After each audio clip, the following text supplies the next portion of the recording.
జయ జయ సాయి భక్త విజయ సాయి అభయ సాయి సేవక హృదయ సాయి ప్రత్యక్షముగా అత్యంత సన్నిహితముగా సాయిని సేవించిన భక్తులలో అత్యంత ముఖ్యుడు భాగ్యశాలి మహల్సపతివకరు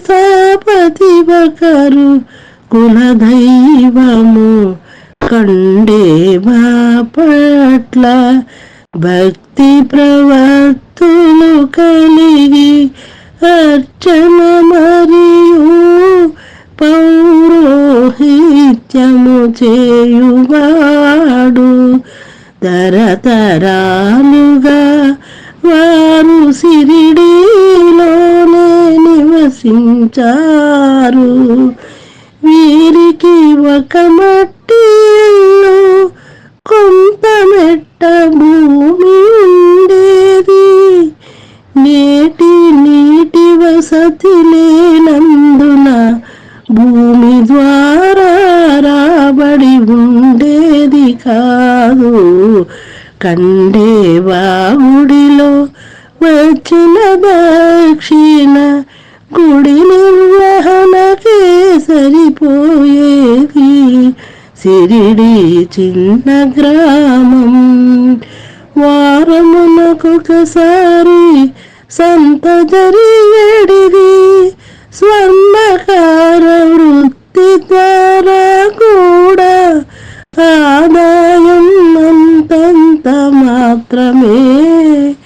చీకు చింతలేక ఆధ్యాత్మిక చింతనతో ఆచార వ్యవహారములతో కొద్దిపాటి ఆదాయంతోనే కుటుంబంతో గడుపువాడు జనన మరణ చక్రం నుండి బయటపడి మోక్షము సాధించాలన్న లక్ష్యము కలిగి సాధు సత్పరుషుల సాంగత్య చేస్తుండే వాడు కాశీరాం శింపి అప్పాజోగ్లతో ఎక్కువగా గడుపువాడు.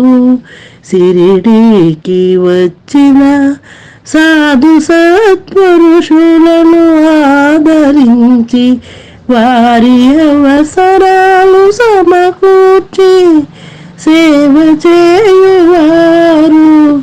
ఆవో సాయి అని సాదరముగా ఆహ్వానించి ముస్లిం వేషధారిలో ఉన్న ఫకీరుకు సాయి అని నామకరణం చేసినది మహల్సాపతే. ఆ సాయి నామమే ఈనాడు తారక మంత్రం. శ్రీ సాయి లీలామృతం అది మహావేదామృతం.